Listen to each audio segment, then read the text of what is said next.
dois-je dire des débuts du diocèse de Djougou? Vous savez, avant, Djougou faisait partie du diocèse de Nati-Tengou. Et pour certains événements, c'est Monseigneur Okio qui venait. Vous convenez avec moi qu'à la nouvelle du 10 juin, que Djougou devient diocèse, la joie était immense pour la communauté chrétienne du Sacré-Cœur.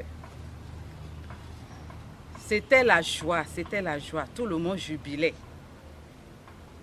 Et on était dans cette ambiance quand Monseigneur lui-même est venu pour la première fois pour découvrir, pour voir son diocèse.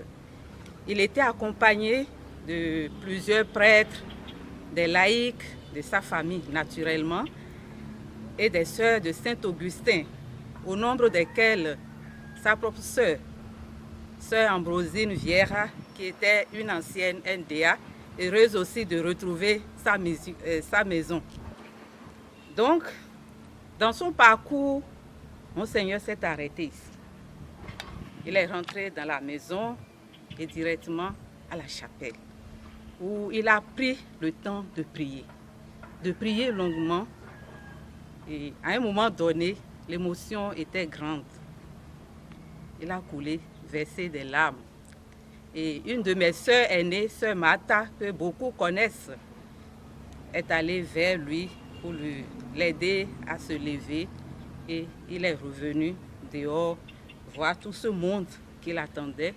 Et on l'a accompagné à la paroisse Sacré-Cœur. Il y avait un monde aussi qui était là, qui l'attendait. Voilà un peu ce que je peux dire des débuts de la création du diocèse. J'étais là comme jeune fille aspirante et j'ai vécu le sacre. C'est après ça que moi je suis partie pour commencer ma formation à la vie religieuse.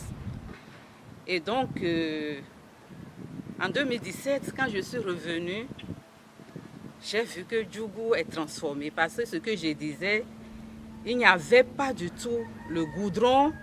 Et notre communauté faisait partie des bâtiments qui sont au début, à l'entrée de la ville de Djougou. Et là, j'ai vu Donga, hôtel, Kwaza. J'ai dit waouh!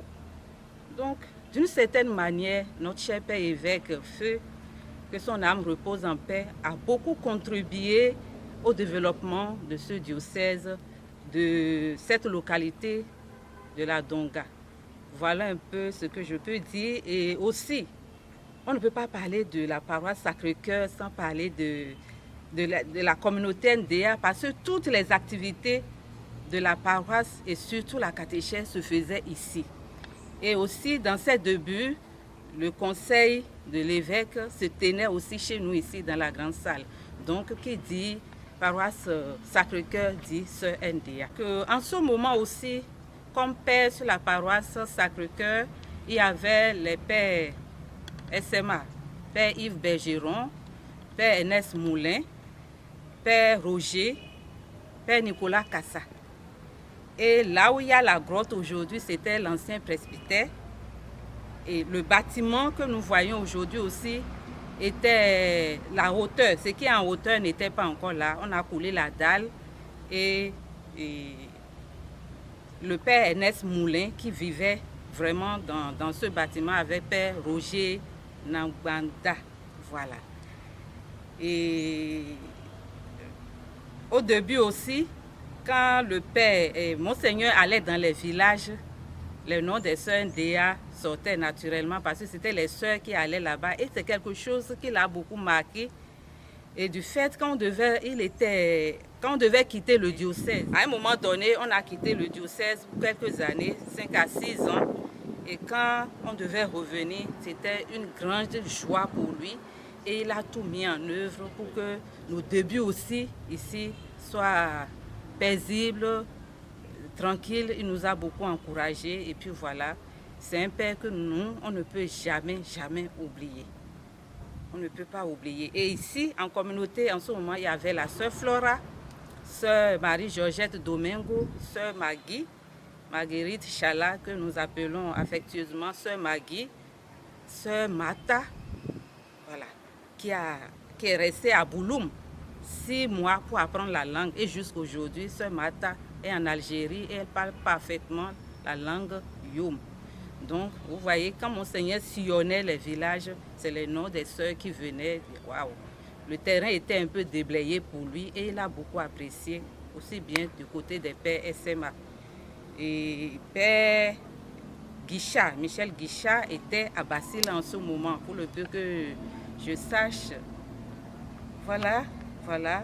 Et le soir du sacre, les gens du Mono ont livré une danse, une belle soirée à l'école. Aujourd'hui, patient Édouard I, j'ai beaucoup aimé, moi-même jeune fille, j'étais là, je regardais tout ça là, quoi. Voilà.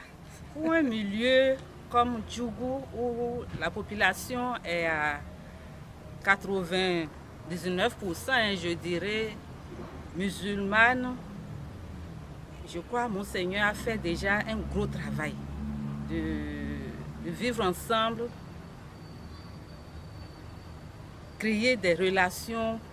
Vraiment, il a fait un travail formidable dans ce domaine. Et nous, aujourd'hui, missionnaires comme chrétiens, fidèles laïcs, nous sommes appelés à emboîter le pas de notre feu Père évêque Monseigneur Paul Vieira, qui nous a montré comment essayer de vivre ensemble pour faire grandir le royaume de Dieu. Parce que qu'on soit musulman ou chrétien, c'est le même Dieu. C'est le même Dieu et nous sommes appelés à collaborer ensemble. Que nous ne perdons pas cela de vue. Il a beaucoup travaillé, on ne peut pas faire le contraire. Accueillons-nous mutuellement et faisons grandir le royaume de Dieu.